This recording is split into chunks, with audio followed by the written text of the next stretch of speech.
you haven't played Counter-Strike in a while, it's easy to forget how unforgiving it can be. There's no regenerating health, and just one burst from an assault rifle or bullet from an AWP is enough to take you down. Valve's next entry in the franchise, Counter-Strike Global Offensive, isn't meant to be a huge step forward. This is not Counter-Strike 2, but instead a reworking of existing mechanics with a few tweaks made to map layouts, loadout options, and the visual style. Global Offensive will also be available on consoles. Xbox 360, PlayStation 3, and PC players will get a chance to play when the game's ready sometime in 2012, though PC players will also get a shot earlier in a beta test planned for this October. The basic gameplay in Global Offensive will be familiar to any series veteran.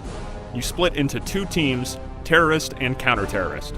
Depending on the map, the objectives will differ. On Dust and Aztec, the terrorists need to plant a bomb at one of two designated sites, while the counter-terrorists need to stop them.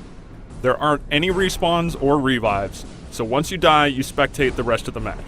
Before each round begins, you purchase weapons to determine your role. There's plenty to choose from. High-powered sniper rifles, submachine guns, and assault rifles are all available.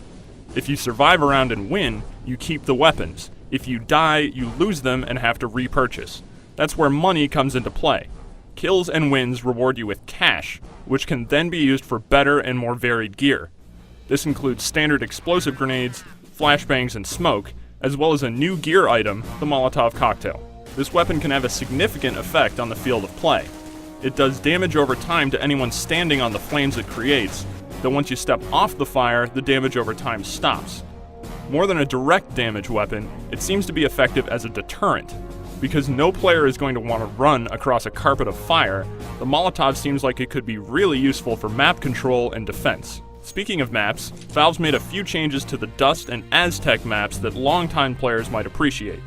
The underpass area on Dust has been widened significantly, and a new stairwell leading up from the underpass serves as a great exit point for terrorists who would previously have been pinned down by counter-terrorist snipers.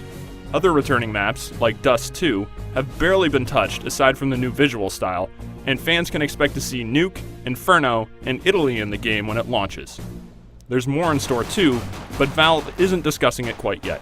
When setting up games, Global Offensive will include a matchmaking system that drops you into 5-on-5 fights. You'll have a skill ranking, so ideally you'll be shooting players of appropriate skill levels, and bots of corresponding difficulties will be subbed in when human opponents aren't available. For anyone who finds 5-on-5 matches to be too restrictive, custom games can be set up on PC, though console players won't have this ability. With more weapons to play around with, like the stun gun, and a few other minor changes made to the gameplay, Global Offensive manages to differentiate itself just enough from previous Counter-Strikes to stand out. Even with changes, this still feels very much like Counter-Strike. Fast, punishing, and a lot of fun. For more details on Global Offensive, head over to IGN.com.